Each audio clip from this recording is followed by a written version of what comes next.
ये लोग सिर्फ सनातन पे बात करेंगे, मंदिर तू बनेगा, मस्जिद तू बनेगा। वो खेसारी चुनावी नतीजों वाले दिन मंदिर में भगवान जी के सामने हाथ जोड़े खड़े थे। इस बार अगर खेसरिया सरकार नहीं बदला तो मेरा नाम बदल देना। मैं ब्रह्मा की लकीर, मतलब ब्रह्मा मुझे नहीं हरा सकते। हम ब्रह्मा के लिखे हुए लकीर को भी मिटा सकते हैं। बीजेपी के एक साधारण कार्यकर्ता से चुनावी लड़ाई हार गए, चुनाव को बिल्कुल एनडीए की तरफ मोड़ दिया। वो गाना था जोड़ी मोदी या नीतीश जी के हिट हो। ये समझने में देर हो गई कि वो कोई परमानेंट नेता नहीं है, वो एक्टर है। स्टारडम के बदौलत जीत सकते थे, अपने बड़बोलेपन के कारण हार गए। हर उम्मीदवार ये ख्वाहिश कि या तो योगी जी आ गए, योगी जी नहीं आ रहे तो कम से कम पवन सिंह को भेज दीजिए। जी हाँ, जोड़ी मोदी और नीतीश जी के हिट हुई। केवल इस एक गाने ने बिहार में बीजेपी के चुनावी कैंपेन का मूड एकदम ऊपर सेट कर दिया। और डबल इंजन सरकार बिहार को चाहिए, और वो सरकार जिसमें दिल्ली में नरेंद्र मोदी बैठे हैं, पटना में नीतीश कुमार बैठे हैं, यही जोड़ी बिहार को आगे लेकर जा सकती है।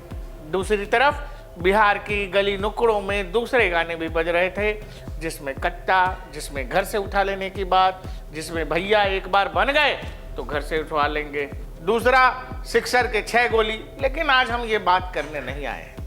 बात यह है कि इस एक गाने ने जिसने बिहार चुनाव को बिल्कुल एनडीए की तरफ मोड़ दिया, वो गाना था पावर स्टार पवन सिंह का। पवन सिंह की एंट्री बिहार चुनावों में थोड़ी देर से हुई, लेकिन जब हुई तो फिर पावर स्टार ने बता दिया कि उन्हें पावर स्टार क्यों कहते हैं। एक्सिस माई इंडिया का एग्जिट पोल कहता है कि पवन सिंह के पावर के कारण, पवन सिंह की रैली के कारण, पवन सिंह के रोड शो के कारण, पवन सिंह के फैन फॉलोइंग के कारण ये सीटें बढ़ी हैं। बिहार चुनाव में दिखने वाले पावर स्टार अकेले भोजपुरी स्टार नहीं थे, एक ऐसे भी स्टार थे जिनको इनके फैंस यानी खेसारी लाल यादव ट्रेंडिंग स्टार कहते हैं। ये खुद छपरा से चुनावी मैदान में थे, लेकिन बीजेपी के एक साधारण कार्यकर्ता से चुनावी लड़ाई हार गए। हारे ही नहीं, बल्कि ऐसा हारे कि ट्विटर पर ऐसा ट्रोल हुए कि वापस हाथ जोड़े दिखाई दे रहे हैं। आखिर खेसारी लाल यादव और पवन सिंह की कौन सी बैटल, कौन जीत गया बिहार में? अब जनता ये क्यों कह रही है, आम लोग ऐसा क्यों कह रहे हैं? कहते हैं अति सर्वत्र वर्जित का मतलब कोई भी चीज बहुत ज्यादा नहीं होना चाहिए। यही बात खेसारी लाल यादव को समझने में देर लग गई। खेसारी लाल यादव बिहार चुनाव के दौरान बोलते गए, बोलते गए, बोलते गए, बोलते ही गए। इनको किसी ने ये नहीं कहा कि भाई साहब एक बार रुकना भी होता है, कहीं कॉमा फुल स्टॉप लेना पड़ता है। लेकिन खेसारी लाल यादव को पता नहीं किसने ये बता दिया था कि आप हिंदू सेंटिमेंट्स को जमकर हर्ट करिए। उन्हें ये लगा था कि यादव और मुसलमानों के वोट से वो छपरा में जीत जाएंगे। छपरा वो इलाका जो लंबे समय तक वहां से लालू प्रसाद यादव के परिवार का संबंध रहा। खेसारी लाल यादव को यह समझने में देर हो गई कि वो कोई परमानेंट नेता नहीं है, वो एक्टर है।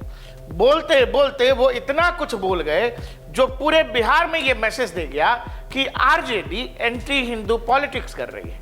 खेसारी लाल यादव चुनाव लड़ने आए थे, छपरा की बात करते, चुनाव लड़कर चले जाते, और संभव है कि खेसारी लाल यादव ने जितनी बकवास की, अगर उतनी बकवास नहीं करते, कम बात करते, लोकल मुद्दों पर बात करते, तो संभव था खेसारी लाल का स्टारडम इनको चुनाव जिता जाता। लेकिन खेसारी तो आए थे क्रांति करने, खेसारी को क्रांति का अलख जगाना था। खेसारी ने इतनी सारी बातें छपड़ा में कर दी, और खासकर जो राम मंदिर को लेकर इन्होंने कहा, राम मंदिर पर कहा ही नहीं जब इनके विरोध में इनके साथियों ने, जो इनके साथी कलाकार हैं, चाहे निरहुआ हो, मनोज तिवारी हो, रवि किशन हो, इन जैसे लोगों ने जब इनको सलाह भी दी या एक तरह से इनकी बातों पर रिएक्शन भी दिया, ये उन बातों का भी जवाब देते देते हर बार राम मंदिर की बात करते चले गए। वो आस्था है, वो अलग विषय है, लेकिन शिक्षा से इंसान देश चला सकता है। शिक्षा जरूरी है। मैं यही बोलता हूँ कि आप राम मंदिर बनाओ, जो भी बनाना है, मस्जिद बनाओ, सब बनाओ, बट शिक्षा के लिए भी, हमारे बच्चों के भविष्य के लिए भी काम करो ना। हमारे लिए रोजी रोजगार भी तो दो। मैं उसके लिए ट्रम्प को वोट करेंगे हम नहीं ना, हम तो आपको ही किए हैं। तो ये चलती रहेगी, बिल्कुल कायम हूँ मैं। मैं ये नहीं कह रहा हूँ कि मत बनाओ, मैं कह रहा हूँ राम मंदिर बनाओ, लेकिन बेहतर यूनिवर्सिटी भी दो हमारे बच्चों के भविष्य के लिए। यही नहीं, यहां तक कि ये कह दिया कि राम मंदिर की क्या जरूरत है, राम मंदिर की जगह कोई स्कूल होता, कॉलेज होता, और इस तरह की बात खेसारी लाल अपने चुनावी रैलियों में भी करते चले गए। और आयरनी देखिए, जिस दिन चुनावी नतीजे आ रहे थे वो खेसारी लाल जो मंदिरों के ऊपर स्कूल कॉलेजों और इन सब को ज्यादा जरूरी बता रहे थे, वो खेसारी चुनावी नतीजों वाले दिन मंदिर में भगवान जी के सामने हाथ जोड़े खड़े थे। इसीलिए खेसारी ने जब ये मंदिर वाला ज्ञान दिया था, इस पर बीजेपी नेता दिनेश लाल निरहुआ ने इनसे कुछ सवाल पूछे। खाली 2 सवाल पूछिएगा आप लोग कि भाई तुम्हारा गाना सुन के कोई प्रोफेसर बन जाएगा, फिर भी गाना गाते हो ना। तुम्हारे फिल्म को देखने से कोई प्रोफेसर बन जाएगा, फिर भी फिल्म बनाते हो ना। सिनेमा घर जिसमें फिल्म चलाया जाता है तो उसमें फिल्म देख के कोई प्रोफेसर बन जाएगा, लेकिन सिनेमा घर है ना, हर संस्थान का अपना अलग विषय है, अलग काम है। तो जहाँ पे लोग पढ़ के प्रोफेसर बनते हैं वो विद्यालय भी है, वो यूनिवर्सिटी भी है। ये राम मंदिर के पीछे क्यों पड़ा है हमको समझ में ही नहीं आ रहा। आप लोग एक बार उससे पूछिए।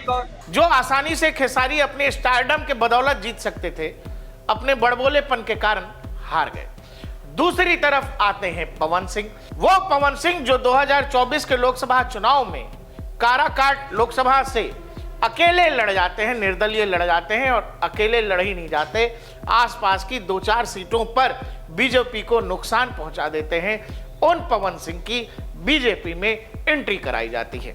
वो उपेंद्र कुशवाहा जो एक दौर में पवन सिंह से नाराज बताए जाते हैं, उपेंद्र कुशवाहा के सामने पवन सिंह की एंट्री कराई जाती है और बताया जाता है कि अब किसी तरह का मतभेद नहीं है। पवन सिंह जैसे ही बीजेपी में एंटर करते हैं, पवन सिंह को लेकर बिहार में कुछ लोग नेगेटिव कैंपेन चलाने लगते हैं। फिर पवन की तरफ से खुद ही कह दिया जाता है कि वो चुनाव लड़ने नहीं आए हैं। उसके बाद शुरू होता है वो खेल जिसका अंदाजा पवन सिंह के विरोधियों, पावर स्टार के विरोधियों को बिल्कुल भी नहीं था। पवन सिंह ताबड़तोड़ बिहार में रैलियां करते हैं। पहले और दूसरे चरण को मिलाकर पवन सिंह ने कुल 44 रैलियां की, और आप यकीन मानिए उन 44 रैलियों में एनडीए को 41 सीटों पर विजय प्राप्त हो गई। पवन सिंह की रैलियों का क्रेज ऐसा था कि हर उम्मीदवार पवन सिंह की रैली अपने यहां कराना चाह रहा था। खासकर छपरा पूर्वांचल के इलाकों में, सिवान, गोपालगंज, भागलपुर, इन इलाकों में पवन सिंह की जबरदस्त मांग थी। हर उम्मीदवार ये ख्वाहिश कि या तो योगी जी आ गए, योगी जी नहीं आ रहे तो कम से कम पवन सिंह को भेज दीजिए। और साथ में पवन सिंह ने जब बीजेपी के लिए कैंपेन सॉन्ग लॉन्च कर दिया, पूरे बिहार में यही गाना हर जगह गूंजने लगा। जोड़ी मोदी या नीतीश जी के हिट होई। पवन सिंह चुनाव लड़ेंगे, पवन सिंह को बीजेपी टिकट दे रही है, यही सब करके पवन सिंह की पत्नी ज्योति सिंह ने बहुत सारे आरोप लगाए थे। वो पूरा ड्रामा आपको पता है। लेकिन पवन सिंह तो खैर पवन सिंह ठहरे, बगैर चुनाव लड़े इन्होंने अपने तमाम विरोधियों को पस्त कर दिया। पस्त ही नहीं कर दिया, खेसारी लाल यादव जिन्होंने कहा कि मैं ब्रह्मा की लकीर, मतलब ब्रह्मा मुझे नहीं हरा सकते। हमें हराने के लिए कोई माई का लाल पैदा नहीं हुआ है। हम ब्रह्मा के लिखे हुए लकीर को भी मिटा सकते हैं। या फिर वो वाली बाइट जिसमें इन्होंने कहा कि मैं पत्नी को घर में पत्नी और बाहर बहन की तरह, पता नहीं क्या ज्ञान था खेसारी का, इस पर भी पवन सिंह ने भी रिएक्शन दिया था। वो कब क्या बोलेंगे, कब क्या करेंगे, इसका कोई गारंटी नहीं है, ठीक है ना। कभी तो हम तो एक और चीज़ देखनी है आज, वो कब वो बीबी के बहन बना ली हैं, कब वो बहन के बीबी बना ली हैं, इसका कोई गारंटी नहीं है। हम तो यह कहब कि उनकर बात और घोड़ा के पात में ज़्यादा फर्क नहीं है। कुल मिलाकर बीजेपी ने जिस लेवल पर, ग्राउंड लेवल पर जो मेहनत की वो नतीजों में दिखाई देता है। लेकिन दूसरी तरफ विरोधियों के पास पवन सिंह यानी पावर स्टार का कोई जवाब ही नहीं था, या खेसारी लाल यादव या कोई भी पवन सिंह की काट नहीं बन सका। और हुआ ये कि एनडीए को भरपूर बहुमत मिला। यही नहीं, पवन सिंह जिस भी सीट पर गए वो एनडीए की सीट की विनिंग गारंटी बन गया। देखते रहिए डीएनपी इंडिया, हर खबर भरोसे के साथ।